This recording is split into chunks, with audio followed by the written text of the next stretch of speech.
Hey everybody, welcome to CS302 assignment 3. And for this assignment, we're going to implement Quicksort using linked list. And we're going to use the linked list class from assignment 1 to implement this.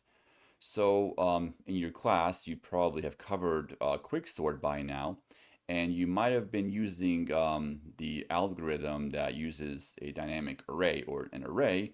So we're going to just, modify that Quicksort code to work with linked lists. So from assignment 1, you're going to have to make sure your linked list class is working correctly. In other words, you're going to have to ensure that, well, you can insert elements into your linked list. So the push back or push front functions have to be working because you need to be able to populate the linked list. You'll be given an input file, and using input redirection from Linux, you're going to have to read in each integer one by one and insert them into a linked list accordingly.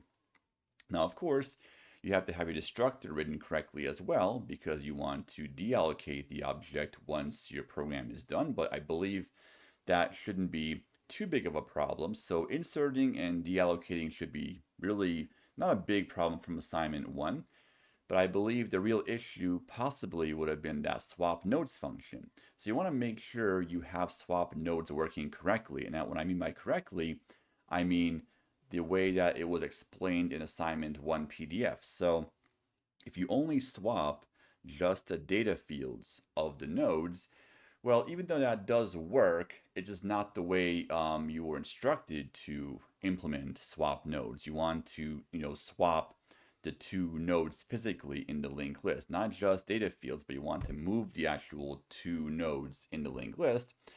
And remember, the purpose of that is that this method is going to be constant in runtime regardless of what data is stored in each node. So that's why we use that approach, and we do take advantage of a linked list with that. So that's going to be the idea. And of course, here's your purpose and skills gained. So you can read through that. I do have the Quicksort pseudocode right here. So of course, you have to modify this a little bit to work with linked lists and iterators. But I will go ahead and draw an example and give you some ideas as to what to look for. So what type of edge cases could pop up when you're doing this Quicksort using a linked list. So the criteria right here is, of course, as always, you want to document your code, write, nice comments for each function. That's always the theme in any CS class you've taken to this point. And of course, modularity, well, in this case, you do want to maybe write some functions. So I would, recommend write quicksort and write the partition separately because the quicksort function most likely will have not many bugs with it.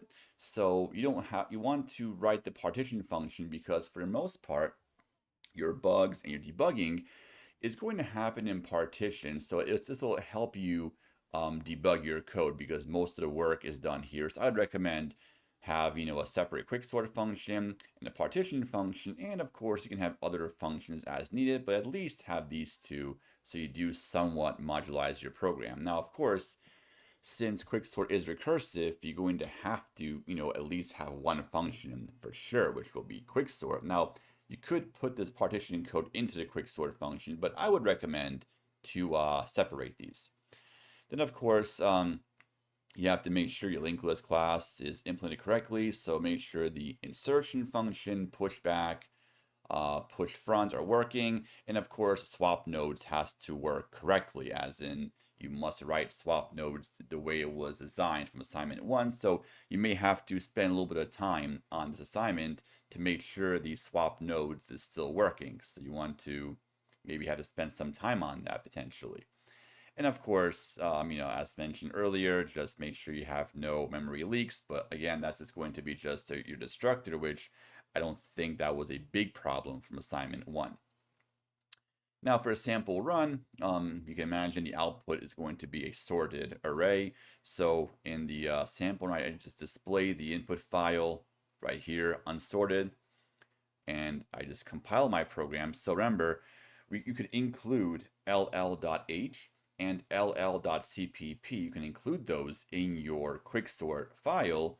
So then to compile and link, you just simply have to only compile just a Quicksort file, and it will automatically link the linked list class to your to this main Quicksort file. Then to run the program, I a.out, and I use the Linux redirection to pass in the input file. So when I use cin, the cin is going to be redirected to read from this input file. So you first have to just read each integer one by one from the file and push them back or push them front into your linked list object. Then you have to run the quicksort and display the output sorted. That's pretty self-explanatory there. So for your submission, you have to submit first your C++ code. So right here, you want to submit just ll.cpp and then quicksort.cpp. You don't have to submit the header file because that will be already included in the code grade submission area. And all the input files will be also included in code grade, so you don't have to submit those. Just submit the ll.cpp, which is your linked list class implementation from assignment 1, and of course your quicksort implementation as well. So you submit those to code grade. Now, for this assignment, you have to submit a write-up portion. So you can, of course, handwrite this, or you can type it up. It's up to you. But you want to, on paper, submit this in class. So the due date is going to be sort of posted in Canvas. So there will be a separate assignment area for the code, and there'll be a separate Canvas assignment for the write-up portion, and it'll have the due date for the write-up portion. So you can imagine it'll be due sometime around the same time when the code is due. But of course, the submission won't be due at midnight because you have to submit it in class, but the due date will be given. So you have to just answer these questions. Mostly just, brainstorm these. So we'll try to grade this relatively leniently, but again, we will still grade it for correctness, but just, brainstorms. Don't stress too much about the write-up portions. As long as you at least give it the old college try, as they say, you should get at least a decent grade. This is mostly just to have a write-up portion. So some of the assignments this semester may have a write-up portion as well. So anyway, that's essentially the overview of the assignment. So now let's go ahead and do an example of how we can implement Quicksort with our linked list class. Okay, so suppose you're given this array. Let's say in an input file you have these numbers 5, 3, 1, 6, 8, and so forth. And then of course you would push back 5, push back 3, push back 1, 6, 8, like that. And you have the following linked list. So I have this drawn up in a more of a higher level view, but you can imagine that each of these numbers would be stored in a node in the linked list. And of course, each node is doubly linked, and you have your dummy node as well. But we're going to focus just on really just trying to make sense of how we can turn this pseudocode into actual C++ code. So when you first call Quicksort, you're going to pass in list. List is going to be a linked list object, and you want to pass this in by reference because you are going to be updating this list object in the quicksort function and in partition, so you may want to pass it by reference. L and R are going to be iterators. So L will be an iterator that's going to point to the first node, and R is going to be an iterator points to the last node. So maybe in main, you can just create two iterator objects, and then set the L iterator to point to the first node and set the R to point to the last node, and then of course you pass those two iterators in. So the quicksort function will know the range of the list you are going to be currently processing. So at the very beginning, obviously, L and R will be the entire list will be the range. And then we're going to go ahead and call the partition function. Notice the partition function returns a value. The partition is going to return an iterator, which is going to tell us where in the list we broke the list into two partitions. So for the partition function, you pass in the list, again by reference, and you will pass in the L and R indices, or L and R iterators that tells partition which part of the list it's going to be processing. Now for the iterators, you don't have to pass them by reference. Now you don't need to actually. In my implementation, I did not pass them by reference. I think it doesn't matter if you do or you don't, but I passed them by value because you were not going to really make any changes to L and R, but you want to pass in the list by reference for sure because the partition function is going to manipulate the list object. So once we enter the partition function, you pass in the list, you pass in L and R, and in this implementation of Quicksort, we're going to set the pivot to leftmost position. So you remember from your class, you can pick any element as your pivot, but since you can't really index an element quickly in a linked list, we want to pick either the left or rightmost as our pivot to make it easier. So for now, we're going to choose our pivot is going to be our leftmost element. So we're going to set the pivot equal to the L position. And then we're going to set I, which will be also an iterator. So I is an iterator we're going to locally define in this function partition. It'll be set to the element after the pivot or after index L. And then we're going to set another iterator, J, which is going to be at index R. And now we're going to run this partition step. So remember, we want to move I only if it's less than or equal to the pivot. So right now I refers to 3, so that means I can move. So we increment I by 1, like this. Then we check the J position. So since the J iterator points to a node that is larger than the pivot, we can move J to the left by 1. At this point, I and J has not crossed, so we have to keep running. So at this point right now, again, we check. So I contains a value which is 1, which is less than or equal to pivot. So we can, again, move the I iterator over to the right. But J can't move. Now remember, as long as I or J can move, there's no need to do any kind of swapping right now. So J could move, but I did in that iteration. So now we jump to our top of our loop and we check again, I and J didn't cross. So now we're at the point where I and J both can't move because I is, it's not less than equal to the pivot and J is not larger. So remember, in this situation, we have to swap these two nodes. So we're not going to swap the data values. We're going to physically swap those two nodes in a linked list. So let me try to emulate this here on one node. So I'm just going to highlight this and move this. And we're going to take this, move it right there. So we're going to actually physically move these two nodes using our swap nodes function.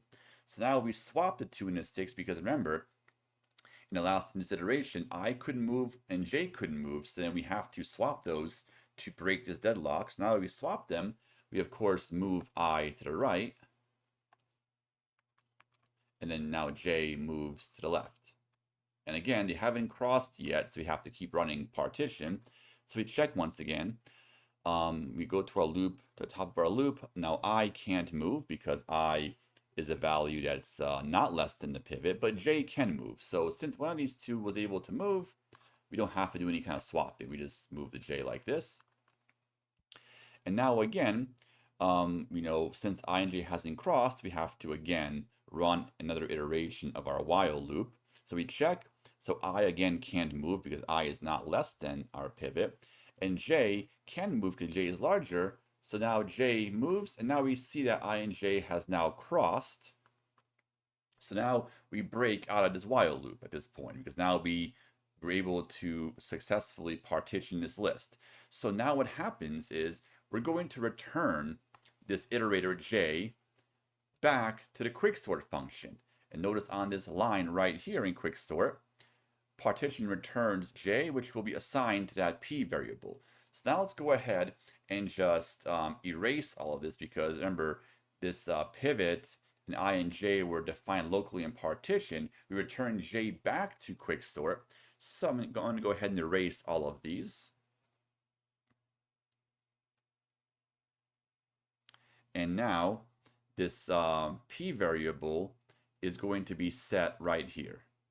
So it's going to be a P variable, and R is supposed to be there. My mistake for that. So we broke the list at this point right there. So now P is going to refer to the node where we actually partition this list. So now we're going to have to swap L with this partition iterator. So we swap these two. So we just physically pick up the 5 and 2, and we swap their locations. And now we can see that our list has been successfully partitioned. So now 5 is not going to ever move from this position. So now we have to sort the two sides. So everything to the left of 5 is less than 5. Everything to the right of 5 is going to be larger than 5. So now we have to now quicksort the two sides. So what's going to happen here, looking at our code, we quicksort, pass in our list, and pass in L and P minus 1. So this is going to be, let me just put this here for a second. So I'm going to label this maybe as just R prime. R prime will be an iterator that's going to be set to P minus 1. And we're going to call quicksort and pass in this L and this R. So this quicksort function is now going to process just this portion of the list. And once we return back, what will happen is by magic of recursion, this list will now be sorted. So now we have to call quicksort, and we remember where our P variable was right here on this node 5. We're going to have to pass in a new iterator, so I'll call it L prime, which will be another iterator variable that's actually assigned to be P plus 1. So you pass an L prime and R into a separate quicksort function. So this quicksort function knows exactly the range of what elements it's going to process. It's going to sort this. So by magic of recursion, it will sort this, but again, it will do all the same work, except now our range is updated.